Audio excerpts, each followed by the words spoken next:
तशबीह का सब खां अलग सब खां जुदा आया किथां तशबीह का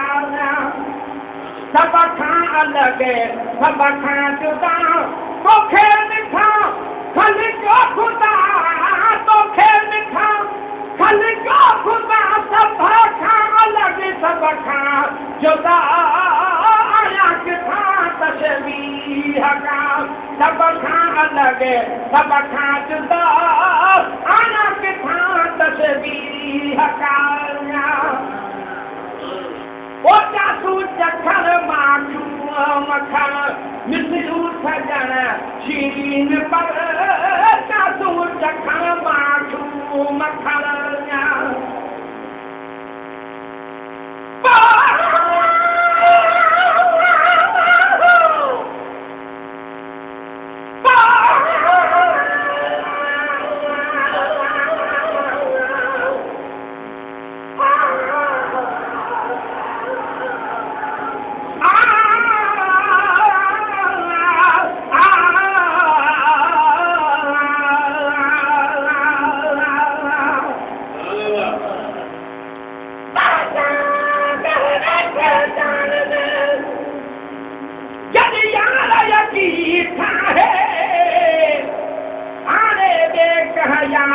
मुखे ज़रूरत नाहे गुलाम नबीअ जो हार ऐं सीगार हिकिड़ी आहे ॿिया हार हरई नाहे तुंहिंजे घुमण तां घोरे सजाल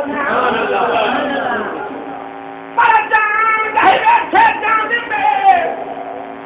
जॾहिं यार यकीन जोड़े वे तलवार कुल्हनि ते वरी सजा थई छोड़े गुलाम नबी मिस्कीन खे को तंग कंदो तोड़े सब तो ॾह मुंहुं मोड़े मूंखे हथनि यार हराम वारना जासू चखण माखू मखण मिसरू सजण शीन पर जासू चखण माखू मखण मिसरू सजण शीन पर ओ तुझे नुवा बन जा मज़ा तुझे नुवा बन जा मज़ा सब खां अलग सब खां जुदा आया किथां तशबीह का सब खां अलग सब खां जुदा आया किथां तशबीह का एत निर्वाण तुझे अचण रासे सजो था रो अनर एत निर्वाण तुझे अचण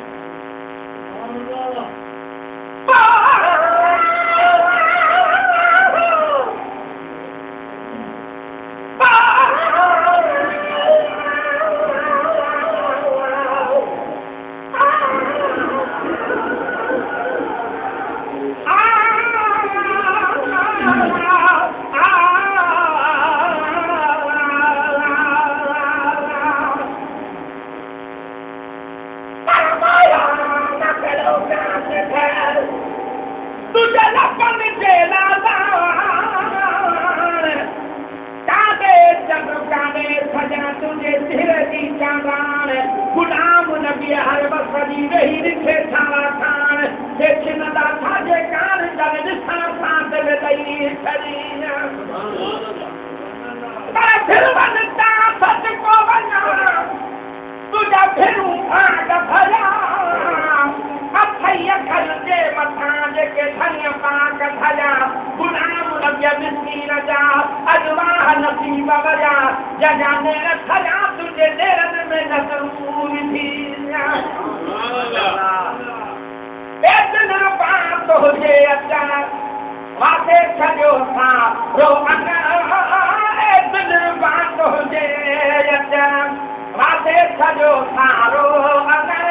ओ तुझी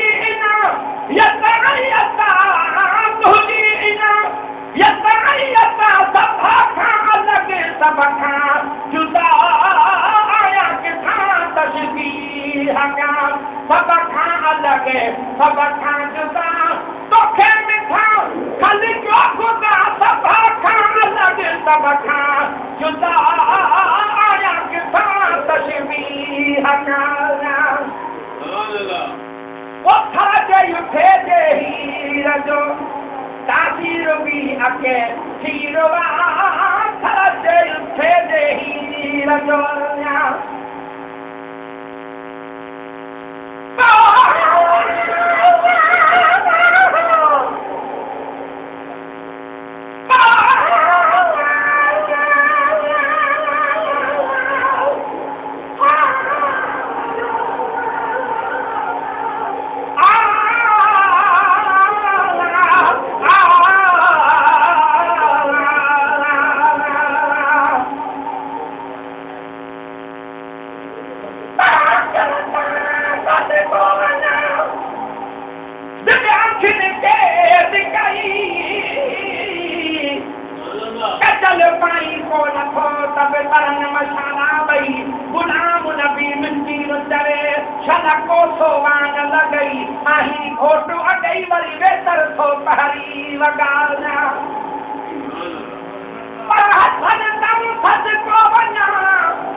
खिली बुहारो खोल ओठ समुरा बोल मुझो लखन में पत्थरों पेरिया मैं बोलन ताऊ मां सच को बजा बुझा सोना मन मोहना नहन खान जो पिया ताई सजा तुझा बस बस वही सोना गुलाम लग्या मिस्कीन के कुछ लगता हुआ लिखना पर सोना ने खा सोना मुझो अकुल कम न थो करे ओ मत हो जदी आरज़ू बैठो हुजी तो रूबरू मत हो जदी आरज़ू बैठो हुजी तो रूबरू